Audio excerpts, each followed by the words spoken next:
전세 매물 사라지는데 입주는 감소. 내년에 임차 시장 빨간불. 이게 비단 제가 말했던 세종, 유산, 대구 뭐 이런 뿐만 아니라 전국적인 문제입니다. 내년에 입주 물량들이 굉장히 많이 사라집니다. 입주 물량이 평균의 한 4분의 1로 뚝 떨어집니다. 그래서 서울 같은 경우는 전세 물량이 한 31%가 지금 감소했고 전국으로는 24.3%가 감소했습니다. 그리고 부산 같은 경우도 입주 물량이 한 15%가 감소합니다. 내년부터. 그러면 여기도 이제 자극이 될 수 있는 타이밍들이 좀 올 거라고 생각을 합니다. 그리고 아마도 이제 이것들을 잘 잡기 위해서 정부는 공급 대책을 내기로 얘기를 했죠. 근데 이 공급 대책이 12월 달에 낸다고 했는데 아마도 1월 초에 나올 가능성들이 더 커졌습니다. 지금 뭐 지자체랑 협력하고 협의를 하고 있다고 얘기를 하는데 잘 모르겠습니다. 이게 어떻게 될지. 입주 물량도 많이 줄어들고 그다음에 서울의 입주 물량도 반토막 나오고 전국 같은 경우도 굉장히 많이 감소하는데 이게 서울은 전체가 문제고 경기도는 대부분이 문제입니다. 제가 아까 전에 엑셀로 좀 보여드렸던 것처럼 그거를 조금 다시 정리를 하면은 지금 제가 이제 동부권, 남부권을 이렇게 나눠서 이제 적었는데 여기 보시면은 동남부 이제 하남하고 그 성남구 있죠. 요 지역들은 굉장히 매물이 심각합니다. 지금 여기거든요. 1번. 성남하고 경기는 공급 물량이 하나도 없습니다. 2026년 얘기하는 겁니다. 평균적으로 6,000세대가 나와야 되는데 6,100세대가 내년에 하나도 안 나옵니다. 동남부 쪽에서는 심각한 공급 부족 현상이 일어납니다. 그다음에 남부의 과천 라인, 안양, 군포, 의왕 이것도 한 묶음으로 본 거죠. 같은 영역권이니까. 여기도 5,000세대 이상이 나와야 되는데 내년에 의왕 말고는 의왕하고 안양의 900세대 요거 말고는 나오지 않습니다. 여기도 공급이 부족한 심각한 정도는 아니고 부족 현상이 일어나고 있다. 의왕 쪽에서 좀 커버를 해주지만은 그래도 공급이 과천 안 나오고 군포도 안 나옵니다. 자, 그리고 남부권에 수원, 용인, 화성 요것도 이제 묶어서 볼 수 있는데 여기도 상대적으로 부족합니다. 적정 수요가 16,000이 나와야 되는데 내년에 6,118건, 6,100건 정도밖에 안 나옵니다. 여기도 많이 모자란 편입니다. 2026년도 얘기하는 겁니다. 그러면은 일단은 내년에 공급이 부족하고 지금 여기 보세요. 1번, 2번, 3번이 남부 쪽하고 되게 좋은 지역이잖아요. 1번, 2번, 3번. 여기가 이제 투자처로 여겨지는 곳 중에 하나잖아요. 여기는 전부 공급이 부족합니다. 그래서 내년을 준비하려면요. 돈이 좀 부족하고 서울에 여력이 없다면요. 이 남부권에서 빨리 대비를 하시는 게 필요하다고 저는 생각을 합니다. 그리고 4번이 평택, 오산, 안성. 여기는 입지도 안 좋은데 공급도 과잉입니다. 9,000세대만 나오면 되는데 지금 물량이 화성도 1,700, 평택에서 굉장히 많이 나오죠. 평택은 3년 동안 계속 나옵니다. 7,500세대, 오산은 2,800세대. 그래서 평택 같은 경우는 한 내년 정도 하반기에 들어가도 늦지 않아요. 평택은. 근데 실거주가 꼭 필요하면 평택 들어가셔도 됩니다. 대신 안중이라든지 저기 항만 쪽으로 가지 말고 지제역 주변에서만 움직이시는 게 좋습니다. 고덕 국제 신도시나 지제역 주변으로만. 근데 아무튼 여기가 물량이 많아요. 입지도 제일 아쉬운데 그다음에 물량은 많이 나온다. 그리고 서부권, 부천, 광명, 시흥, 안산, 김포 요 전부 다 한 거거든요. 여기가 13,000세대 정도가 이제 나와야 되는데 여기는 매우 부족합니다. 2026년도는 3,900세대 때문에 매우 부족한 상황입니다. 여기도 지금 서부잖아요. 요쪽도 투자처가 있거든요. 모든 지역, 모든 물건들은 아니지만은. 그래서 보시면은 유념을 해서 봐야 되는 게 요 지역들, 아이고, 색깔이 이렇네. 서부, 그리고 동남부, 수원, 요게 대장을 제외하고 대장 쪽에 이제 진입을 할 수 없다면은 요런 지역에 있는 아파트 그 외에 대장이 요 놈이잖아요. 과천. 안양에도 지금 투자할 데가 있거든요. 안양, 군포, 우방 쪽. 여기는 지금 동남부는 다 많이 올랐습니다. 그래도 하남의 구축 중에 일부는 괜찮은 데가 있습니다. 그리고 수원, 용인, 화성 여기도 괜찮고 그다음에 서부 그다음에 고양 파주도 장기적으로는 조금 올라가겠지만은 여기도 선별을 많이 해야 됩니다. 워낙 넓기 때문에 요 정도가 좀 투자처로서는 2026년을 대비할 수 있는 지역이 아닌가 싶습니다. 기억을 좀 해주셨으면 좋겠습니다. 그래서 물량이 일단은 내년에 많이 없다. 그리고 많이 없는 지역들은 우리가 그 중에서도 빨간색으로 친 선호 지역들은 우리가 좀 주목해서 보는 게 필요하다라고 이제 저는 생각을 하고 있습니다. 자, 그래서 지금 공급이 마무리가 되어서 이 부족 현상이 내년 거를 내후년 1-2 년, 3 년이 굉장히 심각한데 잘 이거를 극복할 수 있는 여건들을 만들 것인가를 인제 생각을 해 보면은 되게 어렵다고 생각합니다. 그 이유는 뭐 여러 가지가 얘기를 했지만은 저는 개인적으로 이재명 정부와 이 규제와 이 공급 정책의 전반적인 문제점이 있다고 생각을 하거든요. 첫 번째는 우리가 인제 취임 초부터 연속적으로 뭐 6.27 대책, 9.7 대책, 그다음에 10.15 대책 뭐 요것들을 전부 수요 억제 정책과 공급 정책을 냈는데 반응하지 않는 신기한 현상도 일어났고 수요 억제를 굉장히 강력하게 했습니다. 그러면서 일단은 이게 금융하고 거래 규제 중심이라서 실수요자를 되게 많이 묶었습니다. 그런데도 거래가 되었죠. 그러니까 일단은 너무 많이 묶었어요.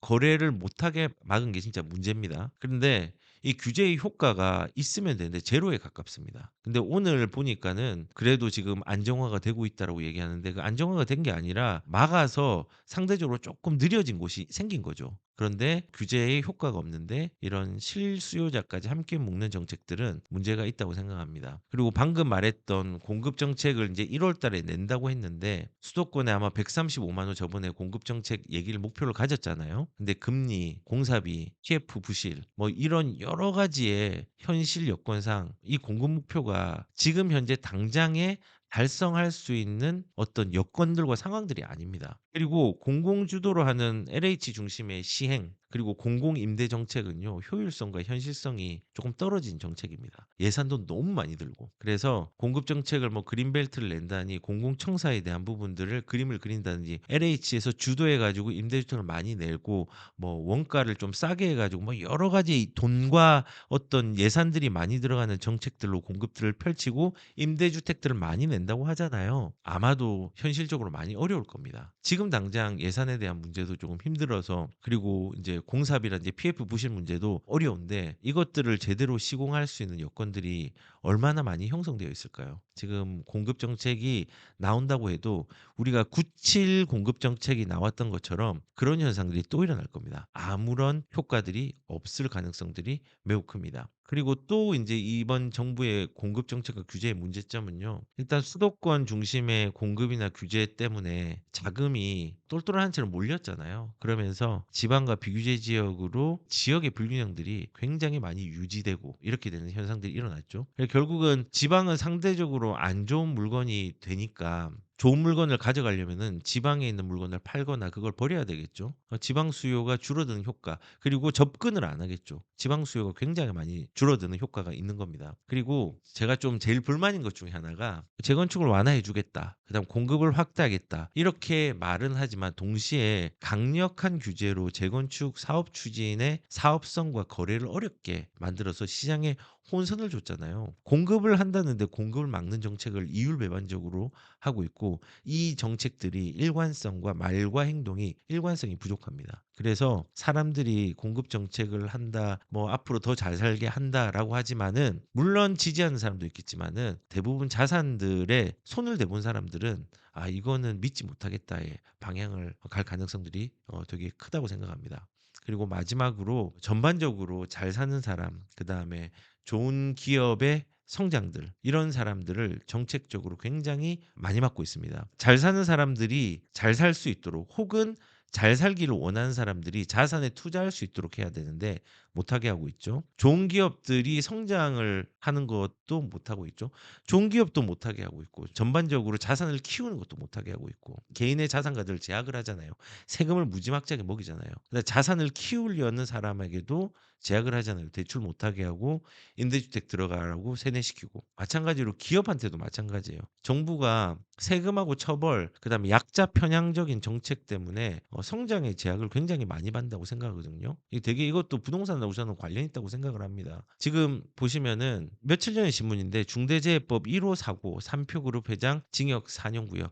이 중대재해처벌법 얼마 되지 않아서 삼표그룹 회장이 징역 4년을 구형받았습니다. 벌금형하고. 이제 이런 일들이 대기업들 어느 정도 우리나라의 성장을 이끄는 어떤 기업들에게 굉장히 부담감으로 작용을 할 겁니다. 인건비도 오르고 사고도 내면 안 되고 사고가 날 수 있고 이게 대응을 잘 해야 되고 사고가 난 거 정말 안타까운 일이죠. 그런데 이거를 중대재해법이라는 게 성장을 멈추게 합니다. 우리가 교통사고가 난다고 차를 안 타는 건 아니잖아요. 그렇지 않나요? 그런 사고를 방지하고 예방하는 건 되게 중요하지만은 실질적으로 이렇게 엄하게 막아버리면요. 사람들이 뭔가 자신감 있게 소신 있게 하는 것들이 되게 많이 자제가 됩니다. 그렇지 않나요? 그래서 예전에 이제 삼성의 이재용 회장이 세금을 내기 위해서 사실은 이건희 회장이 죽은 다음에 세금 내려고 이태원 집을 매각했잖아요. 그리고 그 당시에 세금을 대응하기 위해서 그 삼성 주식을 담보로 해서 대출을 받았잖아요. 상속세 내려고. 그리고 그렇게 담보가 가치가 내려가니까 자사주소가까지 했습니다. 그렇게 이제 기업들이 되게 어려운 거죠. 그리고 롯데도 세금을 내기 위해서 롯데쇼핑 주식 전량을 매도해 버렸습니다. 그리고 중소 중견 기업들도 세금 내다가 경영권 내주는 경우도 되게 많습니다. 그러니까 우리가 갈아타기를 할 때 좋은 집을 가려고 갈아타기를 하는데 규제로 막아 놓으니까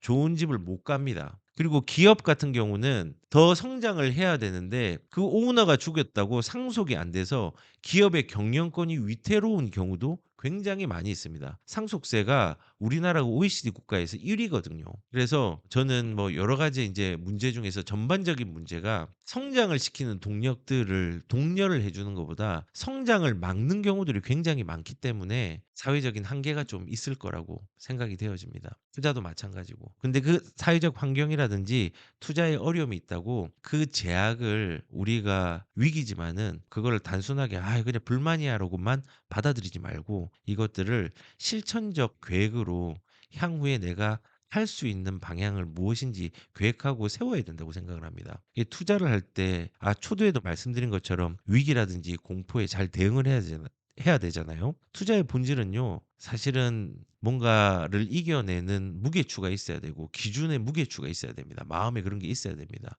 배를 타는 선박에 무게추가 보이진 않지만요. 무게추가 없으면 파도에 견디지 못하거든요. 부동산도 저는 마찬가지라고 생각합니다. 자산의 기준의 무게추가 마음이든 물리적이든 경험이든 없다면 부족하다면은 가볍기만 하고 흔들려서 표류할 수 있는 가능성이 굉장히 큽니다. 여기서 저는 무게추는 뭐냐? 고통과 어려움이라고 생각합니다. 실패하는 사람들은요. 그냥 이 고통과 어려움을 회피하려고 하지만은 실패하는 사람들은 멀리서 성공한 자산만 바라보기만 합니다. 똑같이 그냥 흉내만 내려고 하는데 그러지 마시고 우리가 현명한 자산의 접근가가 되었으면 좋겠습니다. 그러려고 하면은 자신의 발치와 환경에 대응해서 지금의 상황들을 잘 이겨나가고 잘 키워나가는 경험들을 좀 쌓으셔 가지고 그냥 멀리서 성공한 자산인 걸 똑같이 하려고만 하지 마시고 나한테 맞는 누군가의 성공 스토리랑 똑같이 하지 말고 내 환경을 파악하여서 자산의 본질에 접근하는 태도가 저는 필요하다고 생각을 합니다.